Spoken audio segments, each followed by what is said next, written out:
જય ભીમ જય Bharat technical scale અપમાં આપ સૌનું સ્વાગત છે। હું છું યશવર્ધન શાક્ય। તો મિત્રો એક મિત્રનો પ્રશ્ન હતો કે આપણે જે પ્રોગ્રેશન મોડ્યુલ છે અહીંયા સ્ટુડન્ટ મુવમેન્ટ અને પ્રોગ્રેશનમાં આ પ્રોગ્રેશન મોડ્યુલ જે છે એને આપણે હમણાં જ આપણે બધા એને કામ પૂરું કર્યું છે અને એને ફાઇનલાઇઝ પણ કર્યું છે।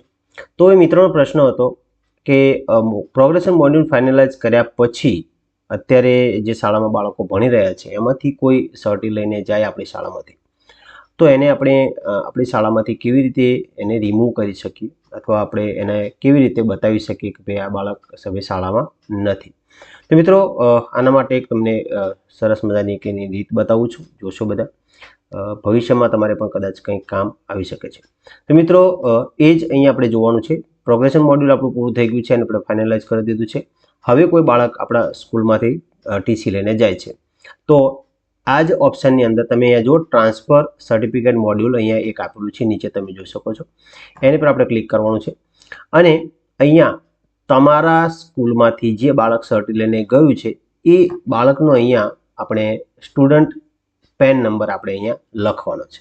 તમે એનો ત્યાંથી શાળાના જે ડેશબોર્ડ છે અથવા શાળાનું જે લિસ્ટ છે બાળકોનું એમાંથી તમે કોપી કરીને અહીંયા તમે લાવી શકો છો।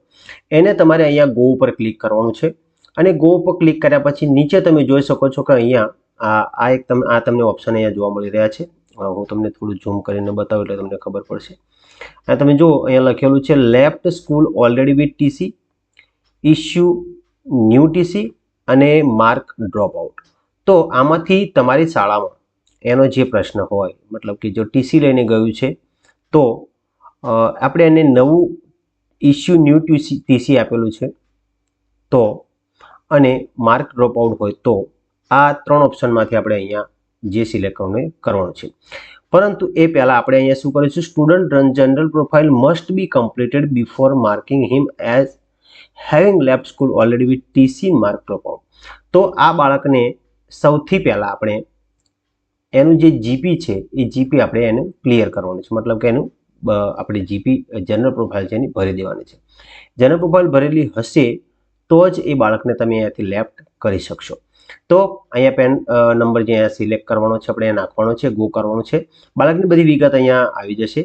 વિગત આવી ગયા પછી આપણે અહીંયા left school already with TC પર ક્લિક કરવાનું છે અને એને ઓકે આપવાનું છે। તમે એને ઓકે આપશો એટલે એ બાળક આપણી શાળામાંથી જતું રહેશે અને સામેની શાળા જે છે જેને એને ઇમ્પોર્ટ કરવા માગે છે તેને ઇમ્પોર્ટ કરી શકશે। તો મિત્રો આટલી વિગત આપણે અહીંયા વિડીયોમાં જોવાની છે। તો મિત્રો માહિતી ગમી હોય તો કોમેન્ટ કરશો અને શેર કરશો અને વિડીયોને લાઈક કરવાનું ન ભૂલતા।